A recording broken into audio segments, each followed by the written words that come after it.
Welcome to Metal Gods TV with Mick the Beard. I'm here with Mick the Beard from MetalGodsTV, and I'm with the guys from Voodoo 6. Hiya, you alright? Hello. It's been a long time since I saw some of you guys. I saw you recently at DOA, but the rest of you, yeah, I think it was Download last time I interviewed Voodoo 6. Download, that's right, with our former drummer, Crab. We spoke in great length about Ginster's pasties and various other such trivial things. I'm sure you discussed beards as well. We discussed beards, we discussed Ginster's pasties, but everything you need to know about us, basically. Yeah, that was 2008, wasn't it? Yeah, I remember that, yeah. So at the moment, have you got anything that you're promoting album-wise or anything like that? Well, we've just released a new EP called Falling Knives that was released on the 28th, which is only available as a digital download through to about February. So if you want to get that EP, get online now and download it. You can't buy the EP as a physical thing, it's only a download. And also we have the album Fluke, which we're still promoting, which was released in October 2010. So yeah, but the main thing is at the minute is the EP we've just released.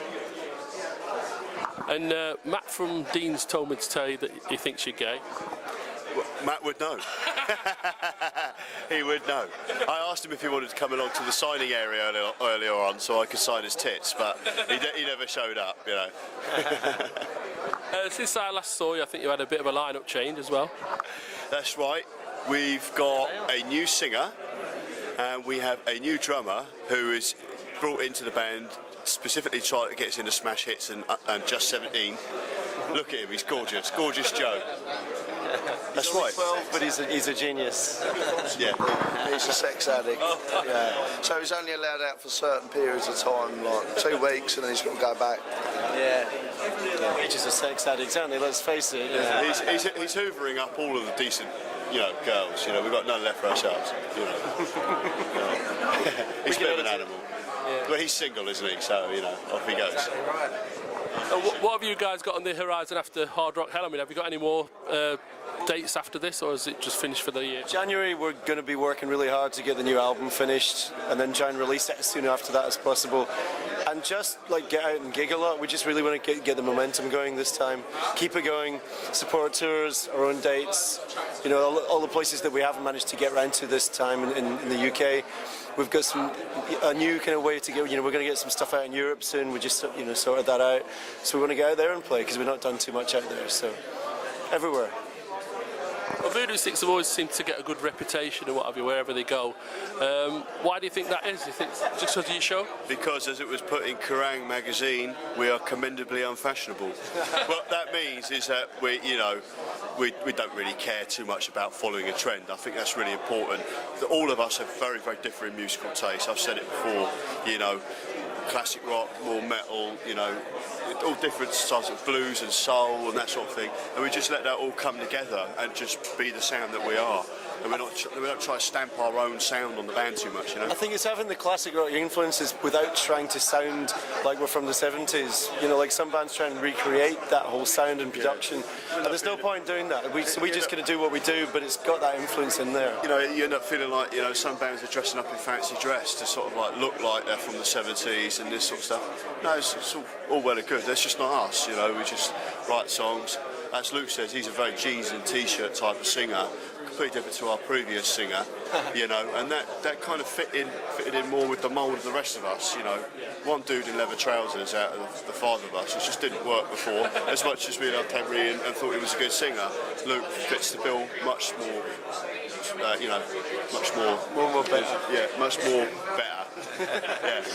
Succinctly. Yeah. And of course, main songwriter. So what happens is, the basis of the song comes from Tony, and we just add our own little bit to it and contribute the ideas as we go. So we've got that core sound that is basically Tony. You know.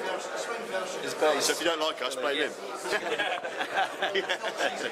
Do you mind the sort of being clubbed in with a classic rock crowd? I mean, is that the label that you like to have? Or?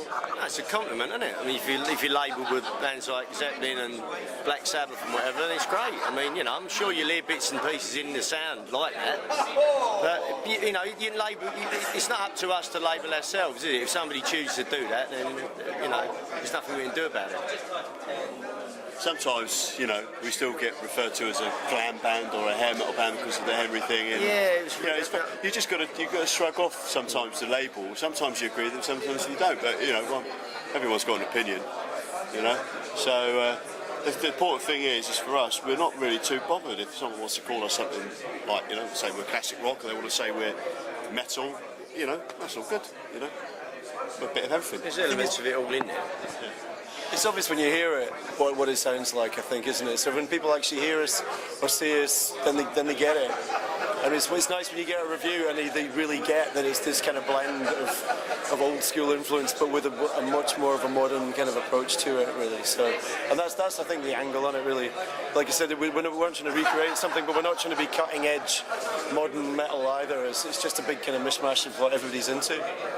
The songs have quite a varied scope as well. Obviously, like a lot of the songs are a lot different from one to another, aren't they? So it's not like one formula is like, that's not how it works. It's like there's loads of different stuff going on. So the new song on the EP, Sharp Sand, has got a lot more punky edge to it than anything we've done before, and that's cool. It's a great one to do live. You know, of the new songs, you've got this new one, the title track of the EP, Falling Knives. It's got this real good groovy bounce to it, you know, real good southern feel to it. And then you've got a darker, more menacing, sort of more metal type song called Stop. I think it's nice on the EP. It showcases the different shades that we've got. And it's good to do the new punky one live, which is just really smashing out chords on the guitar, just going absolutely mad on stage, and people seem to be, really getting that. We can have an intricate riff and, really dark, complicated stuff, and then we can have just something that's just smash the crap out of the guitar for 5 minutes. You know what I mean? I love that. Yeah. Well, sometimes a label can be a hindrance to a band because it's certain people won't turn up if they say, oh, that band's glam, that band's this, that band's that. It alienates half your crowd before you start. I just think people should just go and say, that band's good, that band's bad, no matter what genre they are. Yeah, I mean, you liken it to how MTV used to be, where it'd be like a song on a pop song, then it'd be a metal song. There was no shows when it first started, and you'd end up liking a pop song, and you'd sit there and watch it and watch other styles of music, which you probably never would ever listen to. I think it helped everyone. So that's what we do with our stuff. We just put all the different styles in, and it just comes out. We all add the little bit that makes it the finished product. And of course, it's all about the man over there. The man. Voice. Not today. The voice. The man. He's resting his voice for the show because he had a bit of a sore throat, so he's not talking a lot. But whatever comes out of his mouth, if it's not the most amazing lyrics and singing voice you've ever heard, he's saying something just very insightful and truthful. So the very first thing he's going to say in the interview is going to be, what was it? You talk too fucking much, wasn't it, last time? he's done me again. The voice of the wise. And have you got a final message for the guys watching out there?